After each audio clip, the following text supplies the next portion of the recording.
मंत्र के तात्पर्यार्थ का वर्णन। अग्निदेव कहते हैं, वशिष्ठ, इस प्रकार संध्या का विधान करके गायत्री का जप और स्मरण करें। यह अपना गान करने वाले साधकों के शरीर और प्राणों का त्राण करती है, इसलिए इसे गायत्री कहा गया है। सविता, सूर्य से इसका प्रकाशन प्राकट्य हुआ है, इसलिए यह सावित्री कहलाती है। वाक स्वरूपा होने से सरस्वती नाम से भी प्रसिद्ध है। तत्पद से ज्योति है स्वरूप परम ब्रह्म परमात्मा अभिहित है। भर्ग पद तेज का वाचक है, क्योंकि भा धातु दीप्तर्थर्क है और उसी से भर्ग शब्द सिद्ध है। भातीति भर्ग, इस प्रकार इसकी व्युत्पत्ति है, अथवा भ्रजस पाके। इस धातु सूत्र के अनुसार पाकार्थक वज्र धातु से भी भर्ग शब्द निष्पन्न होता है, क्योंकि सूर्यदेव का तेज औषधि आदि को पकाता है। भाज्र धातु भी दीप्तिपर्थक होता है। भाज्रते इति भर्गः, इस व्युत्पत्ति के अनुसार भाज्र धातु से भी भर्ग शब्द बनता है। बहुल छंदसी, इस वैदिक व्याकरण सूत्र के अनुसार उक्त सभी धातुओं से आवश्यक प्रत्यय आगम एवं विकार की ऊहा करने से भर्ग शब्द बन सकता है। वरेण्य का अर्थ है संपूर्ण तेजों से श्रेष्ठ परम पद स्वरूप अथवा सर्ग एवं मोक्ष की कामना करने वालों के द्वारा सदा ही वर्णीय होने के कारण भी वो वरेण्य कहलाता है, क्योंकि वृण्य धातु वर्णार्थक है। धीमहि पद का यह अभिप्राय है कि हम जागृत और सुषुप्ति आदि अवस्थाओं से अतीत नित्य शुद्ध बुद्ध एकमात्र सत्य एवं ज्योति स्वरूप परम ब्रह्म परमेश्वर का मुक्ति के लिए ध्यान करते हैं। जगत की सृष्टि आदि के कारण भगवान श्री विष्णु ही वो ज्योति है। कुछ लोग शिव को वो ज्योति मानते हैं, कुछ लोग शक्ति को मानते हैं, और कोई सूर्य को तथा कुछ अग्निहोत्री वेदज्ञ अग्नि को वो ज्योति मानते हैं। वस्तुतः अग्नि आदि रूपों में स्थित विष्णु ही वेद वेदांगों में ब्रह्मा माने गए हैं, इसलिए देवस्य सवितुः, अर्थात जगत के उत्पादक श्री विष्णु देव ही वो परम पद माना गया है, क्योंकि वे स्वयं ज्योति है स्वरूप भगवान श्री हरि महतत्व आदि का प्रसव उत्पत्ति करते हैं। वे ही पर्जन्य वायु आदित्य एवं शीत ग्रीष्म आदि ऋतुओं द्वारा अन्न का पोषण करते हैं। अग्नि में विधि पूर्वक दी हुई आहुति सूर्य को प्राप्त होती है, और सूर्य से वृष्टि, वृष्टि से अन्न, और अन्न से प्रजाओं की उत्पत्ति होती है। धीमहि पद धारणार्थक दुढ़ाई धातु से भी सिद्ध होता है, इसलिए हम उस तेज का मन से धारण चिंतन करते हैं। यह भी अर्थ होगा, यह परमात्मा श्री विष्णु का वो तेज न हम सब प्राणियों की धीयः बुद्धिवृत्तियों को प्रचोदयात प्रेरित करे।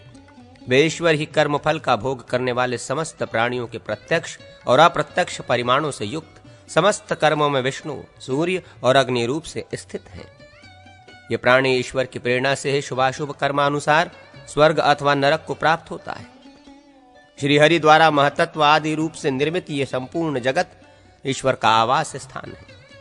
वे सर्व समर्थ हंस स्वरूप परम पुरुष सर्वादि लोकों से क्रीड़ा करते हैं, इसलिए वे देव कहलाते हैं। आदित्य में जो भर्ग नाम से प्रसिद्ध दिव्य तेज है, वो उन्हीं का स्वरूप है।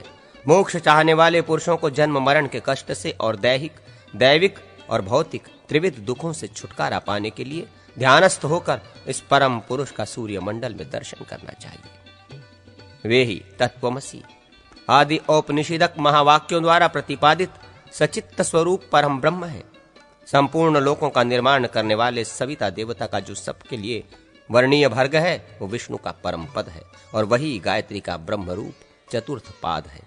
धीमहि पद से यह अभिप्राय ग्रहण करना चाहिए कि देहादि की जागृत अवस्थाओं में सामान्य जीव से लेके ब्रह्म पर्यंत मैं ही ब्रह्म हूँ, और आदित्य मंडल में जो पुरुष हैं वो भी मैं ही हूँ। मैं अनंत सर्वतः परिपूर्ण ओम सच्चिदानंद हूँ। प्रचोदयात पद के कर्ता रूप से उन परमेश्वर को ग्रहण करना चाहिए जो सदा यज्ञ आदि शुभ कर्मों के प्रवर्तक है। गायत्री से निर्वाण की प्राप्ति। अग्निदेव कहते हैं, वशिष्ठ, किसी अन्य वशिष्ठ ने गायत्री जप पूर्वक लिंग मूर्ति शिव की स्तुति करके भगवान शंकर से निर्वाण स्वरूप परम ब्रह्म की प्राप्ति की। वशिष्ठ ने कहा, कनक कलिंग को नमस्कार, वेद लिंग को नमस्कार, परम लिंग को नमस्कार और आकाश लिंग को नमस्कार है। मैं सहस्रलिंग, बहिर्लिंग, पुराणलिंग और वेदलिंग शिव को बारंबार नमस्कार करता हूं। पाताल लिंग, ब्रह्मलिंग, सप्ततीर्थोर्ध्व लिंग को बारंबार नमस्कार है।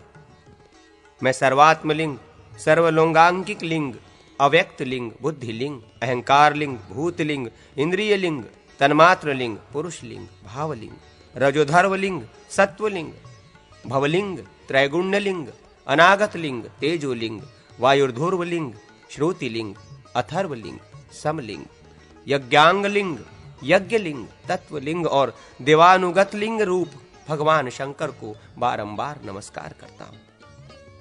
प्रभो, आप मुझे परम योग का उपदेश कीजिए और मेरे समान पुत्र प्रदान कीजिए। भगवान, मुझे अविनाशी परम ब्रह्म एवं परम शांति की प्राप्ति कराइए।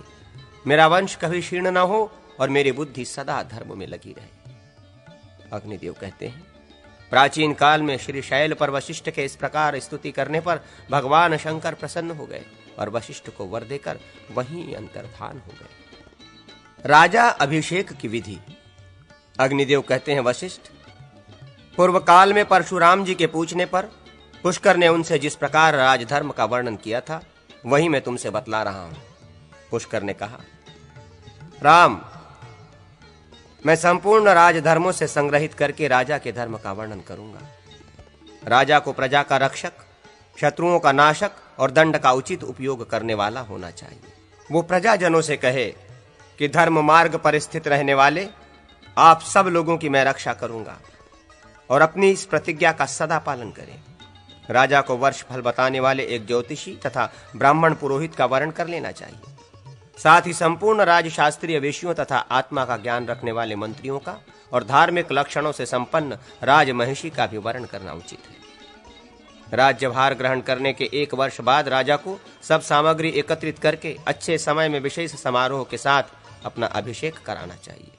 पहले वाले राजा की मृत्यु होने पर शीघ्र ही राजासन ग्रहण करना उचित है। ऐसे समय में काल का कोई नियम नहीं है। ज्योतिषी और पुरोहित के द्वारा तिल, सशर्प आदि सामग्रियों का उपयोग करते हुए राजा स्नान करे और भद्रासन पर विराजमान होकर समूचे राज्य में राजा की विजय घोषित करे। फिर अभय की घोषणा कराकर राज्य के समस्त कैदियों को बंधन से मुक्त कर दे। पुरोहित के द्वारा अभिषेक होने से पहले इंद्र देवता की शांति करानी चाहिए। अभिषेक के दिन राजा उपवास करके वेदी पर स्थापित की हुई अग्नि में मंत्र पाठ पूर्वक हवन करें। विष्णु, इंद्र, सविता, विश्वदेव और सोम देवता संबंधी वैदिक ऋचाओं का तथा स्वस्थैन, शांति, आयुष तथा अभय देने वाले मंत्रों का पाठ करें। तत्पश्चात अग्नि के दक्षिण किनारे अपराजिता देवी तथा सुवर्णमय कलश की, जिसमें जल गिराने के लिए अनेकों छिद्र बने हुए हों, स्थापना करके चंदन और फूलों के द्वारा उनका पूजन करें। यदि अग्नि की शिखा दक्षिणावर्त हो, तपाए हुए सोने के समान उसकी उत्तम कांति हो, रथ और मेघ के समान उसके ध्वनि निकलती हो, धुआं बिल्कुल नहीं दिखाई देता हो, अग्निदेव अनुकूल होकर हविष्य ग्रहण करते हो, होमाग्नि से उत्तम गंध फैल रही हो, अग्नि से स्वस्तिक तक के आकार की लपटें निकलती हो, उसकी शिखा स्वच्छ हो और ऊंचे तक उठती हो तथा उसके भीतर से चिंगारियां नहीं छूटती हो, तो ऐसी अग्निज्वाला श्रेष्ठ एवं हितकर मानी गई है। राजा और आग के मध्य से बिल्ली, मृग तथा पक्षी नहीं जाने चाहिए। राजा पहले पर्वत शिखर की मृतिका से अपने मस्तक की शुद्धि करे, फिर बॉम्बे की मिट्टी से दोनों कान, भगवान विष्णु के मंदिर की धूलि से मुख, इंद्र के मंदिर की मिट्टी से ग्रीवा, राजा के आंगन की मृतिका से हृदय, हाथी के दांतों द्वारा खोदी हुई मिट्टी से दाहिनी बांह, बैल के सिंग से उठाई हुई मृतिका द्वारा बाईं भुजा, पोखरे की मिट्टी से पीठ, दो नदियों के संगम की मृतिका से पेट और नदी के दोनों किनारों की मिट्टी से अपनी दोनों पसलियों का शोधन करे। वैश्या के दरवाजे की मिट्टी से राजा के कटी भाग की शुद्धि हो जाती है। यज्ञशाला की मृतिका से वो दोनों ऊरो, गौशाला की मिट्टी से दोनों घुटनों, घुड़सार की मिट्टी से दोनों जांघ तथा रथ के पहिए की मृतिका से दोनों चरणों की शुद्धि करे।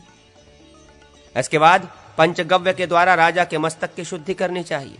तदनंतर 4 अमात्य भद्रासन पर बैठे हुए राजा का कलशों द्वारा अभिषेक करे।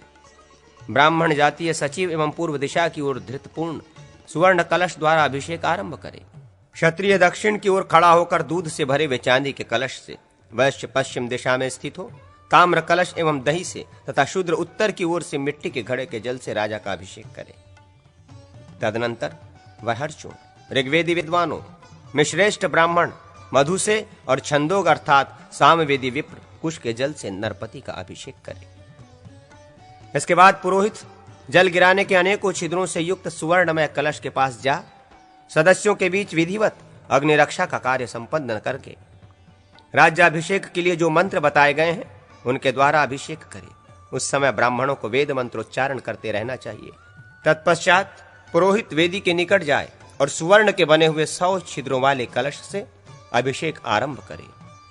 या औषधीय इत्यादि मंत्र से औषधियों द्वारा, अथेत्युत्तक्त्वा इत्यादि मंत्रों से गंधों द्वारा, पुष्पवती आदि मंत्र से फूलों द्वारा, ब्राह्मण इत्यादि मंत्रों से बीजों द्वारा, आशुह शिशान आदि मंत्रों से रत्नों द्वारा तथा ये देवा इत्यादि मंत्र से कुशयुक्त जलों द्वारा अभिषेक करें। यजुर्वेदी और अथर्ववेदी ब्राह्मण गंध द्वारा, दुराधर्षा इत्यादि मंत्र से गोरोचन द्वारा मस्तक तथा कंठ में तिलक करें। इसके बाद अनन्यान्न ब्राह्मण सब तीर्थों के जल से अभिषेक करें। उस समय कुछ लोग गीत और बाजे आदि के शब्दों के साथ चमर और व्यंजन धारण करें। राजा के सामने सर्वौषधि युक्त कलश लेकर खड़े हों। राजा पहले उस कलश को देखें, फिर दर्पण तथा धृत आदि मांगलिक वस्तुओं का दर्शन करें। इसके बाद विष्णु, ब्रह्मा और इंद्र आदि देवताओं तथा गृहपतियों का पूजन करके राजा व्याघ्र चर्म युक्त आसन पर बैठे। उस समय पुरोहित मधुपर्क आदि देकर राजा के मस्तक पर मुकुट बांधे। 5 प्रकार के चमड़ों के आसन पर बैठकर राजा को मुकुट बंधाना चाहिए। ध्रुवाधय इत्यादि मंत्र के द्वारा उस आसनों पर बैठे। वृष, वृषभांश, वृक्क, व्याघ्र और सिंह, इन्हीं 5 के चर्म का उस समय आसन के लिए उपयोग किया जाता है। अभिषेक के बाद प्रतिहार अमात्य और सचिव आदि को दिखाएं। प्रजाजनों से उनका परिचय दें। तदनंतर राजा गौ, बकरी, भेड़ तथा गृह आदि दान करके सानवत्सर, ज्योतिषी और पुरोहित का पूजन करें। फिर पृथ्वी, गौ तथा अन्न आदि देकर अनन्यान्न ब्राह्मणों की भी पूजा करें। तत्पश्चात अग्नि की प्रदक्षिणा करके गुरु पुरोहित को प्रणाम करें। फिर बैल की पीठ का स्पर्श करके गौ और बछड़े की पूजा के अनंतर अभिमंत्रित अश्व पर आरूढ़ होवे। उससे उतरकर हाथी की पूजा करके उसके ऊपर सवार हो और सेना साथ लेकर प्रदक्षिण कर्म से सड़क पर कुछ दूर तक यात्रा करें। इसके बाद दान आदि के द्वारा सबको सम्मानित करके विदा कर दे और स्वयं राजधानी में प्रवेश करें।